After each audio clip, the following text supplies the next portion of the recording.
Good morning, lovelies. ZoëTwoDots here with your ZTD news, your weekly wrap up in Pokemon Go news. And with the new wide angle lens, there's no hiding the fact that there is still some unpacking to be done in here, and the fact that I wear pajama pants when I make the news video. So we're just gonna cope with that. Let's jump into this week's news. There isn't too much to have to get caught up on, which is good news for us, but there's a few sneaky little top tips and a few new, little small updates that have happened in the game. So first up in the minor changes is that we will now be able to delete raid passes. And whoa, you might be saying as a regular player, why in the heckins would you want to delete raid passes? Why you want to delete money basically out of the game? It's actually something that's been affecting a lot of the high level or hardcore players for a while, in that, you know, sometimes there's some fantastic box sales for incubators or for incense or star pieces.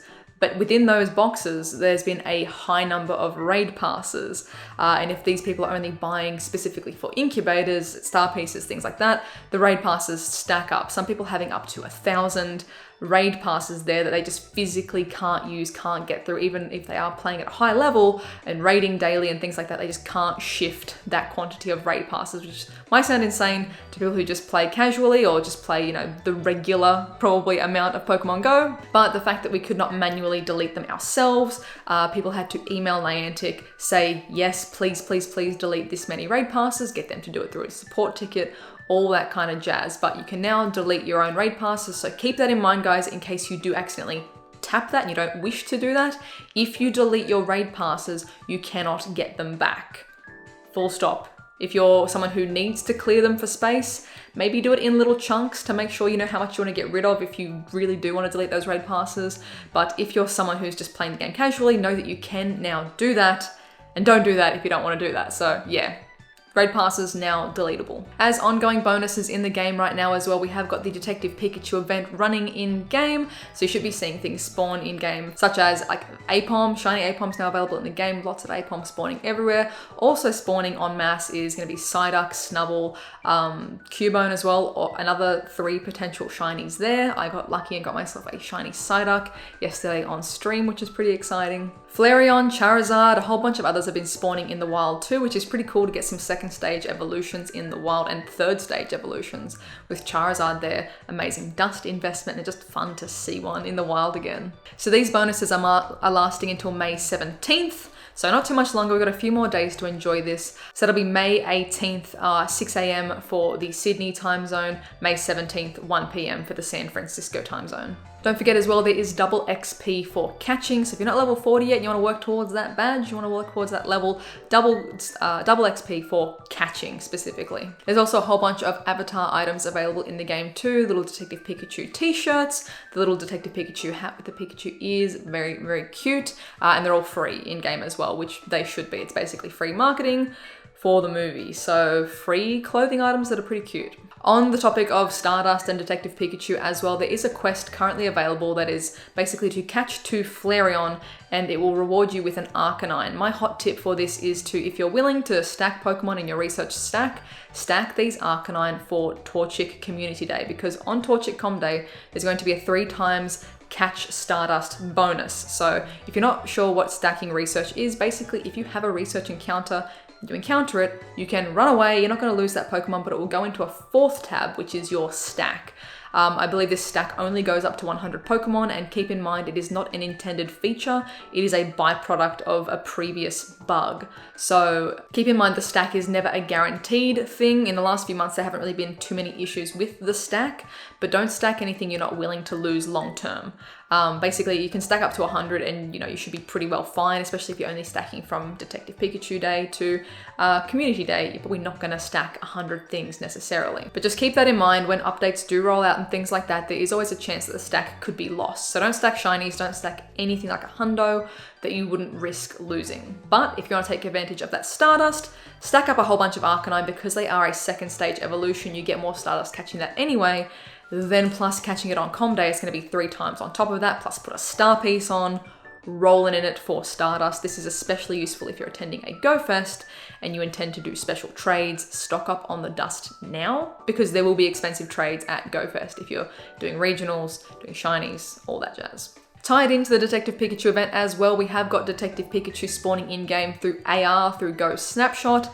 You don't have to have AR Plus for this, regular AR works just fine, but keep in mind there is a bug. I experienced this bug the other day, and Nick actually was finally the person to help diagnose that bug for me. So what I experienced was, you might have seen in my video, if you have not, go check it out, it's pretty fun as well. We can solve some crimes with Detective Pikachu, but I could not get Detective Pikachu to spawn in my game. I was took about 40 something different photo sessions to try and get Detective Pikachu to spawn. I couldn't get it. And what it turned out to be was that earlier in the morning, I had opened up GO Snapshot and not taken a photo. I opened up GO Snapshot by accident. I went, whoopsies, I'm not ready for that. And I exited the photo session. That is what will cause the bug to not allow Smeargle or Detective Pikachu or any of those photobomb Pokemon from appearing in the game.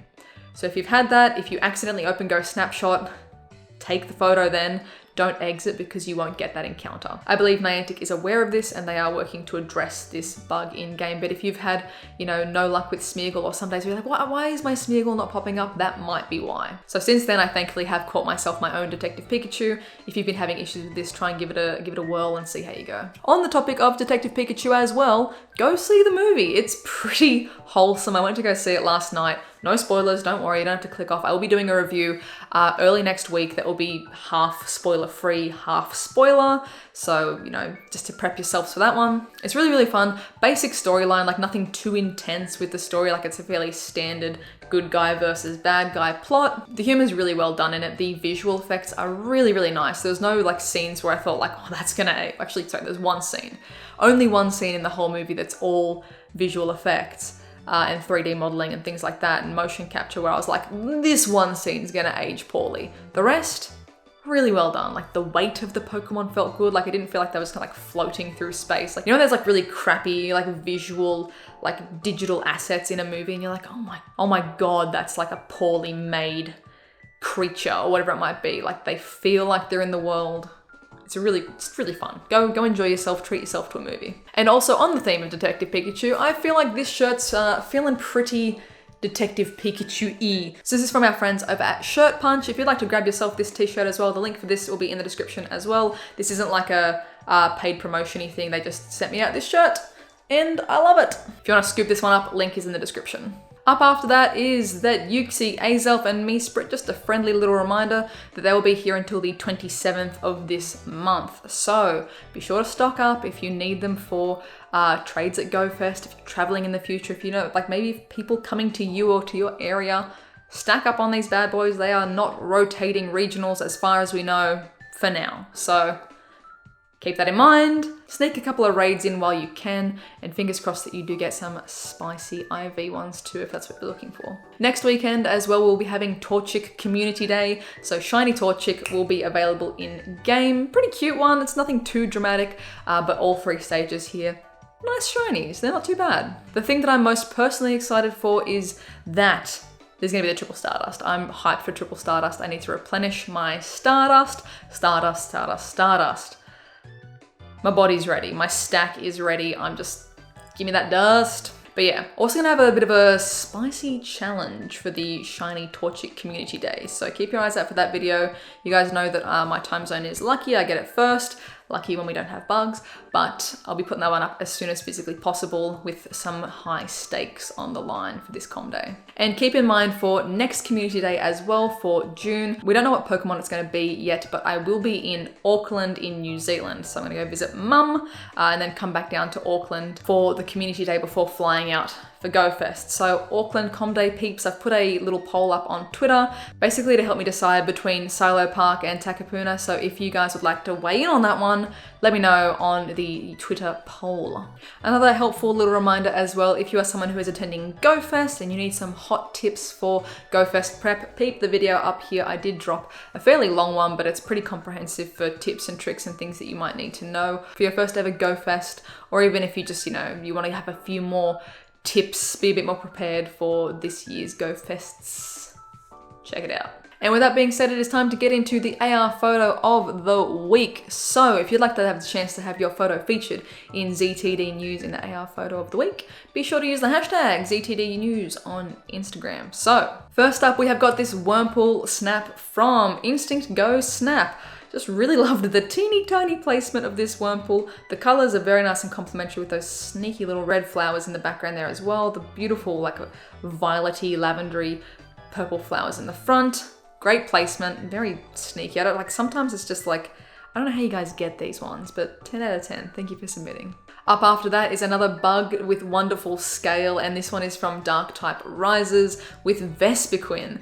I'm not the biggest fan of Vespiquen's design, but I really love the angle that you found here for her. One of the things I do love about Vespiquen is her honeycomb skirt, and this angle is fantastic, just catching her kind of like swooping in on these flowers here. These hibiscus, I think. Really wonderful colors to complement this Vespiquen here, so thank you very much, Dark Type, for submitting. Up after that, we have got a sneaky little edit by Pokédog Zelda. I really love this one here. As you guys know, if you are doing any photos in AR+, the Pokemon is always in front of everything in the footage, so there has been a little bit of sneaky editing to put this one behind our friendly little puppy here, Daisy, getting some belly rubs from Drowsy, but I really love this pic. I like the energy. Thank you very much. And lastly, we have this photo from Pokemon GO Matt with Haunter, this really spooky foggy field. I really love the colors and the ambient nature of this photo as well. Really simple, but really effective and just getting so lucky with your local weather. And this one is a submission for the Habitat Challenge and a fantastic example of what you can do without editing your photos. Great color from the natural lighting and the natural fog created there. Haunter looking especially spooky. Thank you very much, Matt, for sharing your photo. Keep in mind, guys, as well, even though I do feature edited photos for ZTD News, if you are doing any sort of entries for the GO Snapshot challenges, I'm pretty sure the Habitat week is done now. I need to really check my dates. What day is it? Hello, where am I? But if you're doing any photos for the GO Snapshot challenges, no editing. There's a whole bunch of like rules and regulations for these comps. As Matt just showed you there, you can take some fantastic photos without editing at all, but you'll be ineligible to win if any of your photos for the GO Snapshot challenges are edited. Keep in mind, you can win with regular AR or AR+. They're both perfectly acceptable, and we saw a runner-up, a second place winner for the first challenge, the Buddy Challenge, using regular AR. And start prepping and thinking for the next challenge, which is basically the Go Hog Wild Creativity Challenge. If you have some like crazy photo ideas, but you don't want to compete yourself, chuck them in the comments too. I'm gonna try and do like a bit of a fun video, just trying to do the wildest photos that I can think of as joke submissions, because I can't win, and that's perfectly fine. But if you have some like weird and wacky photo ideas, things that are just like you might have always wanted to try, but you haven't had the capability of taking those photos, let me know, let the AR community know. We'll see if we can work up some fun designs with you. And don't forget, if you'd like the chance to have your photo featured, hashtag ZTD News on Instagram. If you are new, please be sure to subscribe. Thank you to everyone who left a like. And if you'd like additional ways to support the channel as well, links for Patreon and merch are in the description down below as well. I hope you guys have a wonderful, wonderful morning, noon, night, whatever time it is for you, and I'll catch you guys in the next one.